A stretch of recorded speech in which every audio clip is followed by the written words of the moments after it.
David Brennan thought he'd found his dream job as head librarian at the historic Millbrook Public Library. The 1908 Carnegie Building felt like what a library should be: quiet, sacred, perfect.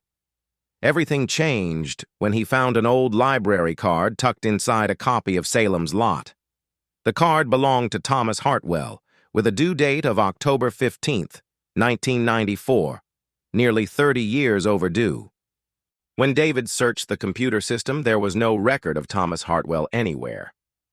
Curious, David began checking other books. What he found made his blood run cold. Every Stephen King novel in the library contained a card for Thomas Hartwell, all with due dates from late 1994. 17 cards in total.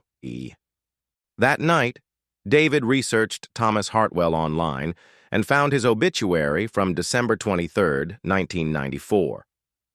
The man had died alone in his apartment, one day after the last book was due. The cause? A heart attack.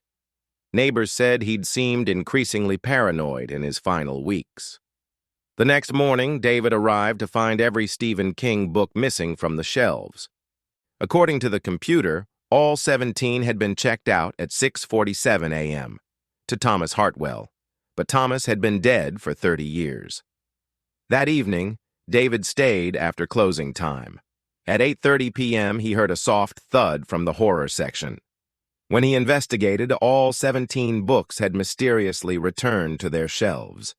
Behind him, someone cleared their throat. David turned to see a pale, thin man in outdated clothes. "You must be the new librarian," the figure said in a distant voice. "I'm Thomas Hartwell. I believe you've been finding my cards." Thomas explained his curse. "I've been trapped in these stories for 30 years. Each book pulls me deeper into King's horrors, living with vampires, experiencing the madness of the Overlook Hotel. I can't escape because the stories won't let me go." There was only one way to break the cycle. Someone else had to read all 17 books within 2 weeks, experiencing every horror as if living it. If their heart could survive the ordeal, both Thomas and the reader would be free.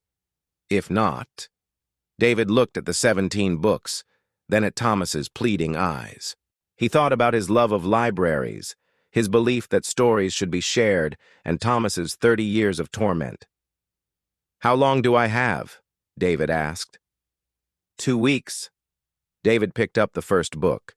Some stories, he realized, are more than just fiction. Sometimes they're prisons. And sometimes the only way to free someone is to risk becoming a prisoner yourself. As he opened the book, the line between fiction and reality began to blur.